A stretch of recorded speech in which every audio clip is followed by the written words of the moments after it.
Hello hi नमस्कार ମୁଁ ଆପଣଙ୍କ ଅତି ପ୍ରିୟ ମିଷ୍ଟର ସିଂହ ସ୍ୱାଗତ ଜଣାଉଛି ଆପଣଙ୍କୁ ଆପଣଙ୍କ ଚ୍ୟାନେଲ ମିଷ୍ଟର ସିଂହକୁ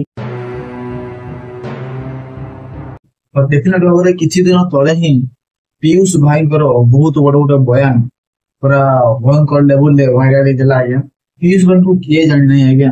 ଯାତ୍ରା ଜଗତର ଗୋଟେ ସିଏ ସୁନାମଧନ୍ୟ କଳାକାର ଠିକ ନା ଘରେ ଘରେ ପରିଚିତ ପିୟୁଷ ଭାଇ ଏଇଭଳିଆ ଗୋଟେ ହିରୋ ଯିଏ ତାଙ୍କୁ ଝୁରୁଛନ୍ତି ଲୋକ ତାଙ୍କର ଯାତ୍ରା ପଡିଲା ମାନେ ଭୟଙ୍କର ଲେଭେଲରେ ଭିଡ ହେଇଯାଉଛି ଚାକର ଟିକଟ ସବୁ ମାନେ କି ପାଠୁଆ ସେଲ ହେଇଯାଉଛି ଠିକ ଅଛି ନା ତ ଏଇ ଟାଇପର ସେ ଗୋଟେ କଳାକାର ଯାତ୍ରା ଜଗତର ତ ସେ ଏବେ ଯାତ୍ରାକୁ ଛାଡିକି ଫିଲ୍ମ ଦୁନିଆକୁ ଆସୁଛନ୍ତି ଆଜ୍ଞା। ତ ପିୟୁଷ ଭାଇ ବହୁତ ବଡ ବଡ ବୟାନ ଦେଇ ଦେଇଛନ୍ତି। ତ ଭିଡିଓକୁ ଷ୍ଟାର୍ଟ କରିବା ପୂର୍ବରୁ ଯୋଉମାନେ ବି ଚ୍ୟାନେଲକୁ ସବସ୍କ୍ରାଇବ କରନ୍ତି ପ୍ଲିଜ ଚ୍ୟାନେଲକୁ ସବସ୍କ୍ରାଇବ କରିକି ପାଖରେ ଥିବା ନୋଟିଫିକେସନ ବେଲକୁ ବି ଅନ୍ କରିକି ଭିଡିଓକୁ ପୁରା ଲାଇକ୍ କରନ୍ତୁ ଏବଂ ଭିଡିଓକୁ ପୁରା ସେୟାର କରନ୍ତୁ। ତ ପିୟୁଷ ଭାଇ ବହୁତ ବଡ ଗୋଟେ ବାଇଡ ଦେଇଛନ୍ତି ଠିକ ଅଛି ନା ସେ ଅନୁଭବ ଭାଇଙ୍କ ସାଙ୍ଗରେ ପୁରା ପିସ୍ ସେୟାର କରୁଛନ୍ତି ଠିକ ଅଛି ନା ଆଉ ବହୁତ କିଛି ଲେଖିଛନ୍ତି ତାଙ୍କର ମନର ଭାବନାକୁ ସେ ସେଠାରେ ପ୍ରକାଶ କରୁଛନ୍ତି।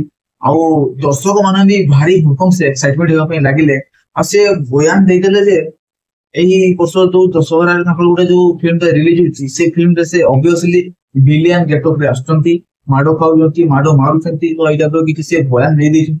ତ ସଫା ସଫା ଭାବରେ ଖୁଲାସା କରିଦେଲେ ପିୟୁଷ ଯେ ଏଇ ବର୍ଷ ଦଶହରାରେ ଯଦି କୌଣସି ଅନୁଭବ ଭାଇଙ୍କର ଫିଲ୍ମ ରିଲିଜ ହଉଛି ତାହେଲେ ସେ ମୁଭିଟା ନାମ ହଉଛି ରାବଣ।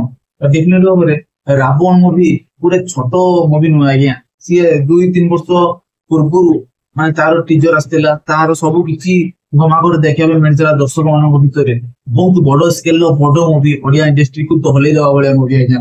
ତ ସେ ରାବଣ ମୁଭିରେ ପିୟୁଷ ଭିଲିଆନ ହବା ପାଇଁ ଯାଉଛନ୍ତି।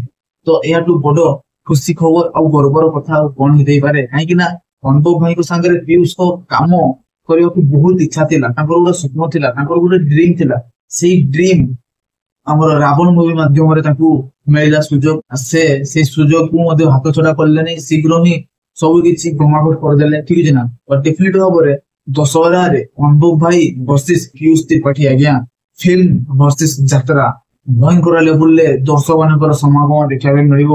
ରାବଣର ହାଇପ ଯଦି ଏଇ ଲେଭେଲରେ ଥିଲା ନା ଅନୁଭବ ଭାଇଙ୍କୁ ନେଇକି ପିୟୁଷ ଯୋଉ ଆସିଲେ ପିୟୁଷକୁ ନେଇକି ଏବେ ଏଇ ଲେଭେଲରେ ପହଞ୍ଚିଲାନି ରାବଣର ହାଇପ ତ ଭୟଙ୍କର ଲେଭେଲରେ ରାବଣ ମୁଭିର ତବାଇ ମଚିବା ପାଇଁ ଯାଉଛି ଥିଏଟର ମାଧ୍ୟମରେ ଠିକ ଅଛି ନା ତ ଆପଣଙ୍କୁ କେମିତି ଲାଗିଲା ପିୟୁଷଙ୍କର ଏଇ ବୟାନ ସେମିତି କେମିତି ଲାଗିଲା ଆପଣଙ୍କୁ ପ୍ଲିଜ କମେଣ୍ଟ ମାଧ୍ୟମରେ ଜଣେଇଦେବେ।